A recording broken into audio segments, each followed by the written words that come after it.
Hi, welcome to the program. I'm Bob Crimmins, and this is Living in the West. Well, Living in the West is a television program, obviously, but it's also a magazine that's available out there in, I don't know, maybe 400 areas, locations, magazine racks, every place. You can always find it at Safeway stores. All the Safeway stores carry the magazine. But then there's just, you can hardly name a place that doesn't carry this magazine. And just to give you a rough idea what it is that we write about, here's one right here. I'll show you quick. This one here is about the gambling, right? Lake Tahoe and our gambling casinos around town and so on and so forth. Well, we write articles about that type of thing because that's what we like to do out here in the West. And also, here's another one that I had something to do with writing. It's about a trip I took with a young friend of mine when we were 17 years old back, wow, how many years ago has that been? Anyhow, we went out on the real, honest to goodness, Route 66 and stayed out there for about a month and a half, just like they did in that television program that they had about those two guys. So we kind of went out there and just did the same things they did. And then this one right here, I'm real proud of this one. And my guest that I have today helped me write this. This is about the Bear Flag Rebellion. You know, I have asked people now, hundreds and hundreds and hundreds and hundreds of people, why is there a grizzly bear on the California flag? And I've found 3 people that could give me an answer. How's that? That's it. But anyhow, if you'd like to read this last month's issue, you can go to livinginthewestmagazine.com. Simple as that. And when you get there, just click on the archives button and then go to last month's issue, and you'll see it there with the grizzly bear on there. And you can read all about why there's a grizzly bear on the California state flag. And it's one of the most interesting stories I ever got myself involved in. I can't believe how important that particular situation was to saving California, saving the United States, actually. So anyhow, today we're going to talk to you about another subject. It's going to be about the Donner Party, and that's quite a subject for people, because I know what you're thinking right now, but wait a minute, don't go there yet. Wait until we tell you the story about the Donner Party, and then you'll know the real true story of what happened and all the rest of that stuff. So I invited Steve Beck from Sutter's Fort to come on with me. Welcome to the program, Steve. Thank you, Bob. And you brought along some pictures and some information, and you're going to tell us the real story of the Donner Party and why it even happened and who was involved in it and where it ended up eventually and all that type of thing, right? So, well, we're going to try, Bob. Okay. The Donner Party is such a complex story that it's difficult to tell the entire story in a half-hour time slot. Hundreds of writers have gone and tried to tell the story of the Donner Party and have never reached a consensus because it is so complicated. And I know the word that you're trying to avoid, although I've also want to begin with another word. I've always thought calling it the Donner Party was kind of a misnomer because it was no party. And yes, when we think about the Donner Party, we usually think about tragedy and cannibalism. But it's really much more than that. It's a poignant adventure that has romance, that has love, devotion, confusion, decision and indecision, heroism, betrayal, and even murder. It has been the subject of numerous books, plays, magazine articles. They've even done a ballet and a musical about the Donner Party. It is filled with innuendo, and it's indecision between what's fact and what's fiction, because even the survivors told a number of different stories about what actually happened to those 81 poor souls who were trapped in the mountains during the winter, the horrible winter of 1846, 1847. What makes this story so compelling? A story of a wagon train that happened even before the gold rush.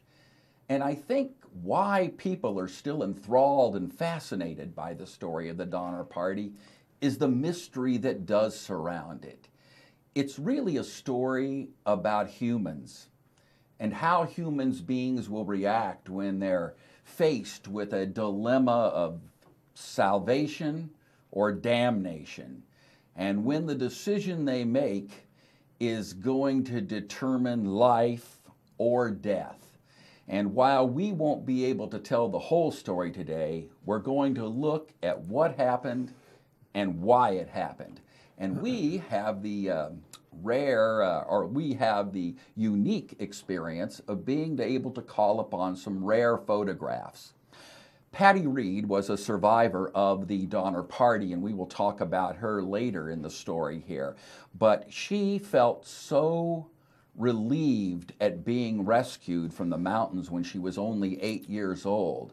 And she thanked John Sutter and Sutter's Fort so much for the rescue that she determined that her entire collection of historic items and artifacts, which was extremely extensive, would be donated to Sutter's Fort. And in the 1930s and 1940s, what became known as the Patty Reed Collection came to Sutter's Fort. It has been my pleasure and my honor for the last 16 years to be involved with looking at that collection. And it is from some of these rare documents that I'm going to call upon today to help tell the story of the Donner Party. And while we won't be able to answer all the questions, at least we'll draw back the curtain enough on this mystery to maybe encourage people to go to their library or to go to the internet or to read the article that you'll be writing soon for the print edition of Living in the West magazine to find out more about this fascinating American adventure.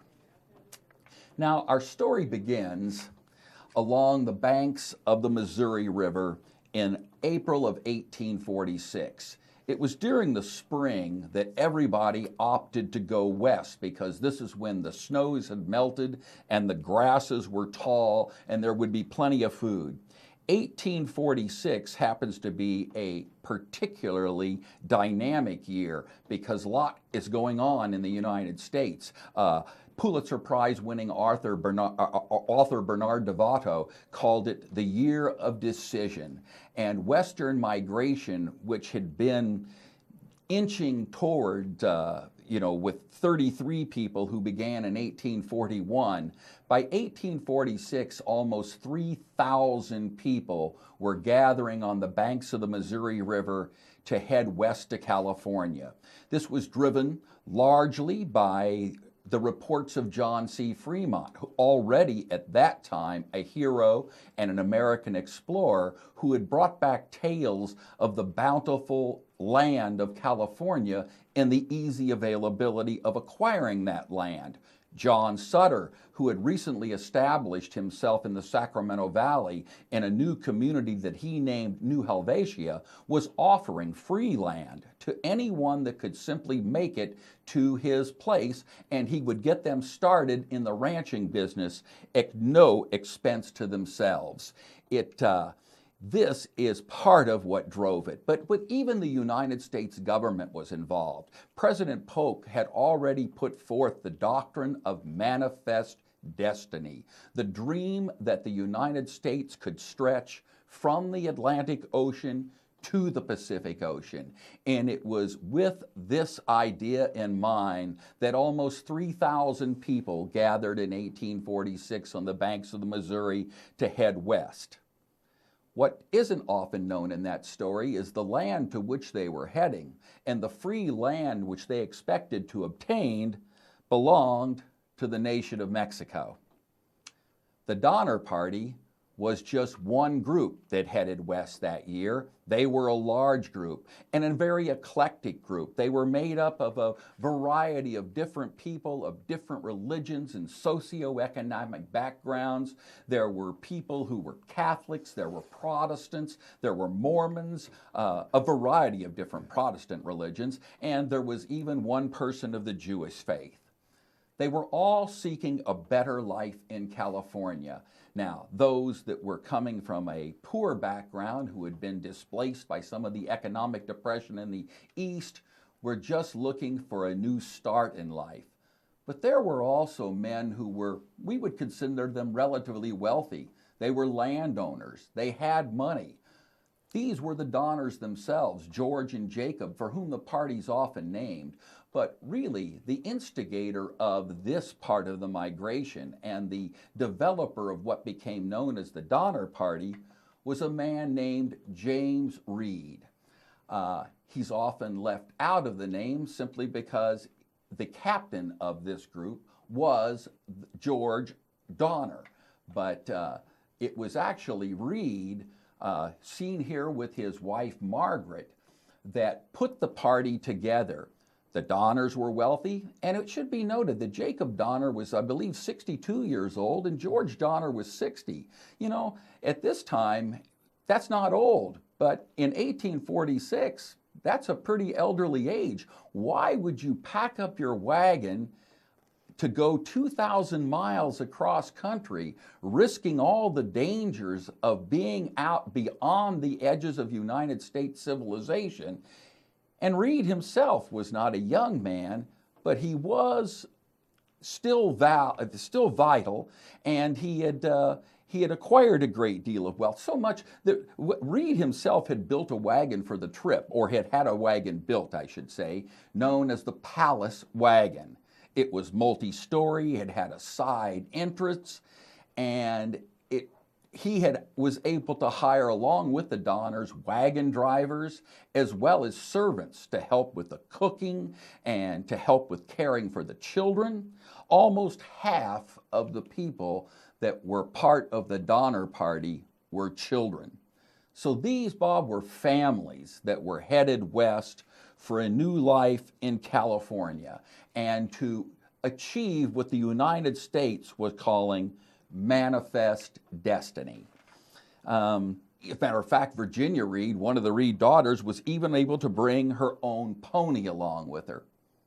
So why did the Donner Party fail? If there's 3,000 people headed, why are we only hearing about the Donner Party? What happened to the rest of them? The rest of them made it safely to California. The Donners were the tail end of the migration. The migration was so great that year and such a national phenomenon that even a reporter was traveling with them, a man named Edwin Bryant, who later wrote a book called What I Saw in California, which is a wonderful read for everyone from grade school to adults to learn about the adventure going west and what happened in California once he got there. He even traveled with the Donner Party for part of it. But it was James Reed who organized this group to head west to find this new life. Now, what they had with them was a guide. Yeah, not a regular guide like a scout, but a book. A book that had been written by a man named Lansford Hastings. You see the picture here, An Immigrant's Guide to Oregon and California. And in this book, Lansford Hastings repeated many of the things that Fremont had said, but even made it more dreamy. Here was a land of lush valleys, of rich agriculture, of flowing streams, and all you had to do was get there for free land, and I'm going to show you a faster, easier way to do it. Hastings developed a path of his own. He traveled from west to east from Sutter's Fort. He was actually working as a real estate agent for John Sutter. Sutter was paying anyone who could get people to live on his land a commission for bringing those families there. Hastings had decided that the best way to get people was to write a guidebook to tell them how to get to California.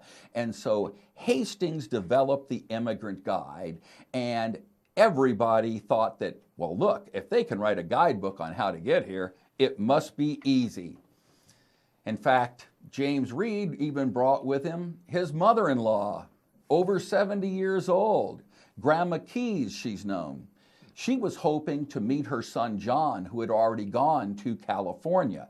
And perhaps John Keyes is maybe one of the reasons that James Reed was going to California. John had written back to the family saying that if you could get to Oregon or California with manufactured goods, you could sell them for a fortune. Because in California, there were no manufactured goods, or they came only sparsely every couple of years on the Yankee ships that were trading for hide and tallow along the coast. So manufactured goods in quantity could be sold for a fortune.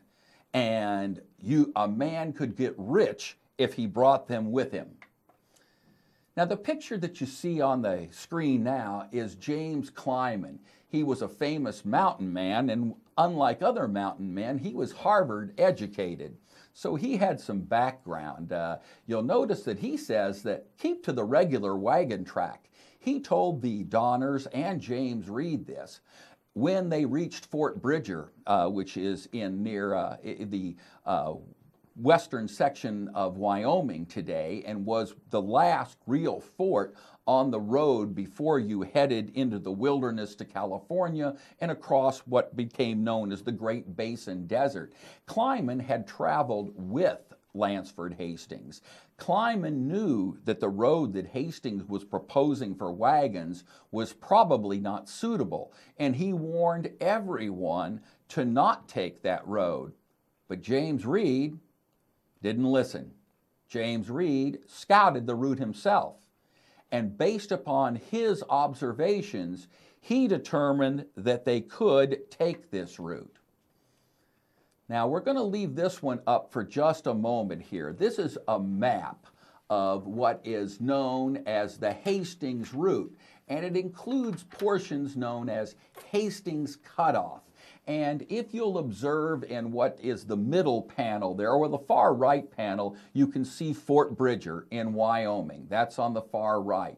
And it travels across the Great Salt Lake. And you'll notice that it goes across the south end of the Great Salt Lake, and then across the Salt Desert, and then in the far left-hand panel, it goes around the Ruby Mountains, or the far western panel. This was the dreaded Hastings Cutoff. And this is what a lot of authors and other scholars have blamed for the travails of the Donner Party, that they took Hastings' route and it cost them days because it was longer. You know, it was a little longer, particularly the western portion, but that isn't what cost the Donner Party. What cost them was a small section there just above Salt Lake known as Echo Canyon. This is the route that Clyman said was not suitable for wagons. But when Reed looked at this route, he decided we can do it. We have 60 men. We're powerful. We're strong. We've got tools. We've got oxen. And they decided to build a road where no road existed. And they forged a road through Echo Canyon that took them 18 days to build and debilitated most of the men, particularly the young bachelors who were the ones who were forced to work, who were mostly the hired hands. And it's interesting to note that of the survivors of the Donner Party, none of them were the bachelors. Every male who was not married and over 21 years of age perished. And a lot of it was because of the energy exerted in building the road through Echo Canyon.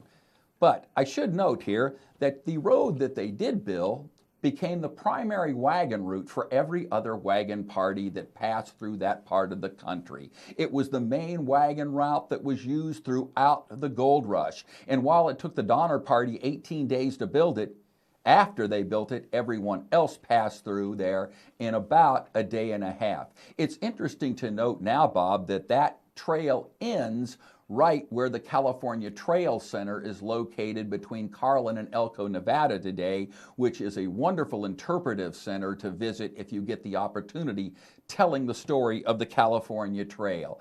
But it also, this delay led to the travails that the Donner Party faced as they went along the route. At the far western end of the map that we just saw was the entrance to Nevada, and they reached a place called Gravelly Ford.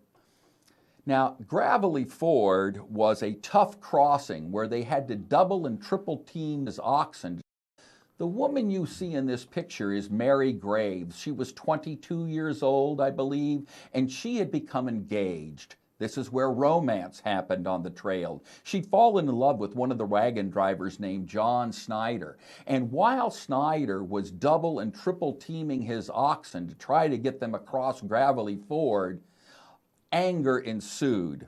Now, I should back up just a little bit to point out that the crossing of the Salt Desert was not easy. In that crossing, wagons were lost, oxen were lost. James Reed, the man of wealth, lost almost every piece of livestock that he had. He had to purchase or promise to purchase other livestock from other people because he felt that his cows or oxen were not watched while he was out scouting the route and looking for water for everyone else. And it was during this period that his oxen ran off. Reed's temper was hot, as were all the tempers. And when Reed felt that Snyder was not getting his wagon across the gravelly ford fast enough, he confronted him. Snyder returned the anger. Mrs. Reed tried to intervene and was accidentally hit by Snyder's whip. This more infuriated James Reed to the point that he drew a knife and stabbed John Snyder at Gravelly Ford. Snyder died from the injuries. This is Lewis Keseberg. He's one of the members of the party. He was the first to raise the tongue on his wagon to have a hanging. They wanted to hang James Reed there on the spot, but cooler heads prevailed. Instead, they banished Reed. By banishing him, they accomplished a couple of things. One, they at least did some punishment for the murder of John Snyder. They agreed, the Donners and the rest of the party, to take care of Reed's family, however, once he left. I should mention that by now Grandma Keys has died. She was buried at Alcove Springs in Nebraska and didn't last long on the trail and never reunited with her son John. But the others agreed to take care of Reed's family, and Reed went ahead, accompanied by a man named Stanton and a man named Stanton was a bachelor. That's going to tell you something that happened to him. McCutcheon was a family man, but they were to go ahead to Sutter's Fort to get equipment and supplies to be brought back to the Donner Party to help them make it through the journey through the mountains. The next picture that you'll see is just a picture of Philippine Keseberg. This was just Lewis Keseberg's wife. She was one of the cooler heads that prevailed.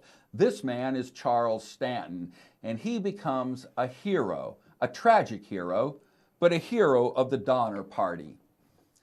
This man is William McCutcheon. These are the two men that accompanied Reed on to California. So Reed's gone. He's headed to California with Stanton, McCutcheon, and another man, but the rest of the Donner Party is trudging across the desert of the Great Basin, headed for the Sierra, and finally into the Sierra. Now, Reed realized they were so late, he thought that they might wait for him at Truckee Meadows, we now know that as Reno, where they could comfortably wait out the winter. But instead, they headed up the Truckee River with 21 crossings of that river before ever reaching the lake we now call Donner Lake. There, George Donner's wagon at Alder Creek just before the lake broke an axle and the snow began to fall. They decided to build a camp.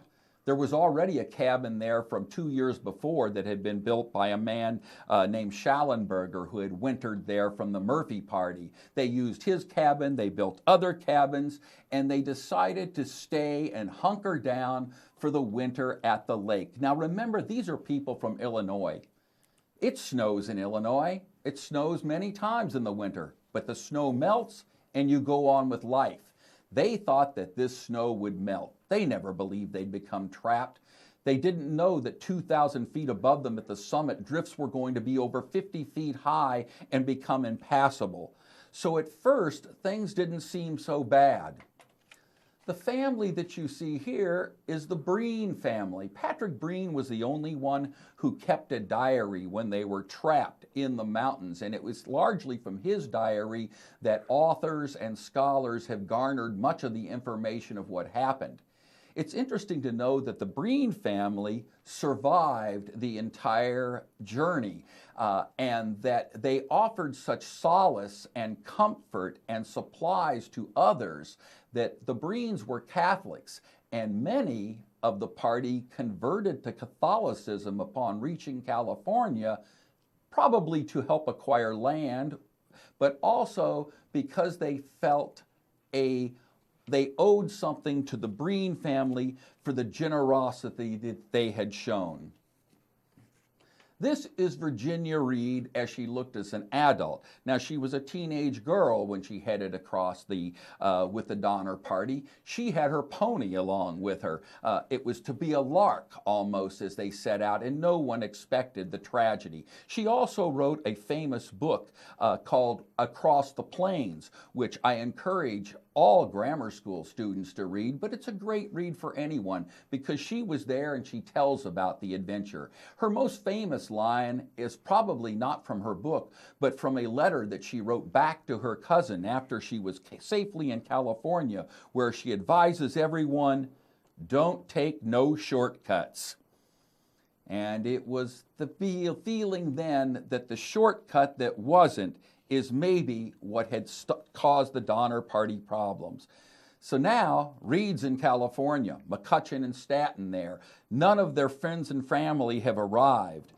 No one really knows about the plight of the people stuck in the mountains other than they haven't arrived. So in November, John Sutter, with the urging from McCutcheon and Stanton, and Reed, who is now off, we're going to find what he's doing in a minute, organize a relief party. But no one knows the condition they're in. A relief party can't carry much. They've got a couple of Sutter's pack mules. Sutter loans them 2 Indians, Luis and Salvador, to operate the pack mules, and they head back to the mountains with what supplies they can in November. And they safely reach it there, but once they acquire there, conditions deteriorate. They deteriorate so bad that they now realize that they're trapped in the mountains. This is a picture of William Eddy. William Eddy organizes a group of young adults who feel they're stronger than the rest, and they're known as the Forlorn Hope Party. And on December 16th, they decide to take off from the lake camp to break through the snows to possibly find salvation and relief for the other people by bringing supplies from California. They encounter some of the worst conditions that face anyone in the Donner Party, and this is where we know there was absolutely cannibalism. Mary Graves, whose picture we saw earlier, documented it in her later narrative, where they actually ate people that died along the way, and they had to agree, or they did agree, to not eat anyone who was a relative, and they were told when it was a relative.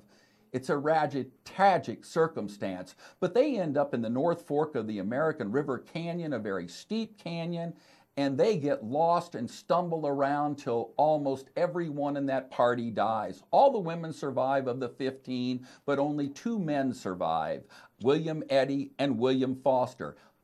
Also, Mary Graves reports that possibly William Foster murdered Luis and Salvador for the specific purpose of eating them. Now, it should be known that at this point, Luis and Salvador were reduced themselves, had not eaten for many days, and were in no condition to probably escape the mountains anyway. By now, it was known that there were people trapped in the mountains, and they were organizing parties to rescue them. The little document that you see on the screen now is hard to read, but what it is, it's a bill of sale from some of those original documents I talked about that exist at Sutter's Fort. You'll notice that it's for a pair of shoes, it's for a pair of pantaloons, a couple of small items, but it's written by Jacob Donner and dated November 20th, 1846. At this point, they'd been trapped in the mountains for over a month. They'd actually gotten trapped on October 25th. But what's interesting about this document is at the very bottom, instead of totaling the bill of sale, he says, to be paid at California prices. At California prices becomes a mantra of the Donner Party. James Reed had the palace wagon to carry the 6th member of his family, and in his report that he wrote later about the experience, he said he had 8 other wagons. In those 8 other wagons were manufactured goods to be sold at California prices. Perhaps one of the reasons the Donner Party fell so far behind is that they were not willing to jettison the supplies that they were carrying with them along this trail. And in our final couple of minutes, I want to tell you a couple of the poignant stories. The picture you see on the screen is maybe the most famous artifact from the Sutter's Fort collection. It's Dolly. She's actually a little less than 4 inches tall.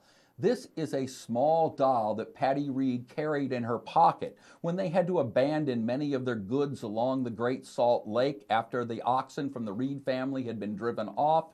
Patty preserved this doll and carried it across the rest of the trip with her and kept it in her pocket. It became her solace when they were trapped in the mountains with very little to eat, and she told it the stories of her longings and her feelings.